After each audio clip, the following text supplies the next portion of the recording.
নবীজি বলেছেন সৌভাগ্যবান পুরুষের আলামত হলো চারটি। যে পুরুষকে আল্লাহ এই চারটি আলামত দিয়েছেন, এই চারটি জিনিস দান করেছেন, গোটা দুনিয়ার সব জিনিস আল্লাহ যেন তাকে দান করেছেন। দুনিয়ার সবচেয়ে ধনী, সবচেয়ে সৌভাগ্যবান, সবচেয়ে সম্ভ্রান্ত পুরুষ হচ্ছে ওই পুরুষ যার কাছে চারটা জিনিস রয়েছে। সুবহানাল্লাহ। আল্লাহর হাবিব সাল্লাল্লাহু আলাইহি ওয়াসাল্লামের সুস্পষ্ট হাদিস এটা। রাসূল সাল্লাল্লাহু আলাইহি ওয়াসাল্লাম মুসনাদে আহমদে এই হাদিসটা এসেছে, মুসনাদে আহমদের 14878 নম্বর হাদিস এটি।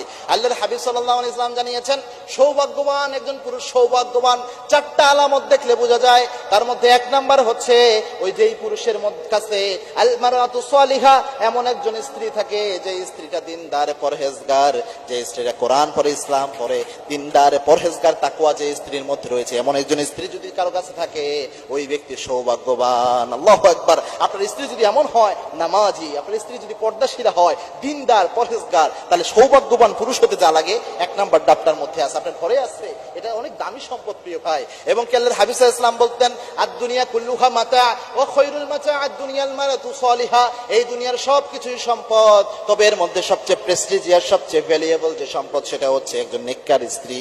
একজন নেককার স্ত্রী পৃথিবীর সবচেয়ে দামি সম্পদ। খুব গুরুত্বপূর্ণ বিষয়। দুই নাম্বার যে জিনিসটা থাকলে বুঝবেন যে আপনার অনেক বেশি সৌভাগ্যবান এবং আপনি একজন সৌভাগ্যবান পুরুষ, সেটা হচ্ছে ওমাসকানুল ওয়াসি', অর্থাৎ এমন বাড়ি যে বাড়িটা প্রশস্ত বাড়ি। প্রশস্ত বাড়ি বলতে যে বাড়িতে পর্দার পরিবেশ রয়েছে, যে বাড়িতে মেহমানদারিতার পরিবেশ রয়েছে, যেই বাড়িতে মেহমানরা গেলে বেজ্জিত হয়ে আসে না, মেহমানদারির সাথে সন্তুষ্ট চিত্তে ফিরে আসে, যে বাড়িতে ইসলাম মানা সহজ, কোরআন মানা সহজ, যে বাড়িতে আল্লাহর দ্বীনের চর্চা রয়েছে, এরকম বাড়ি যদি থাকে এটা হচ্ছে প্রশস্ত বাড়ি।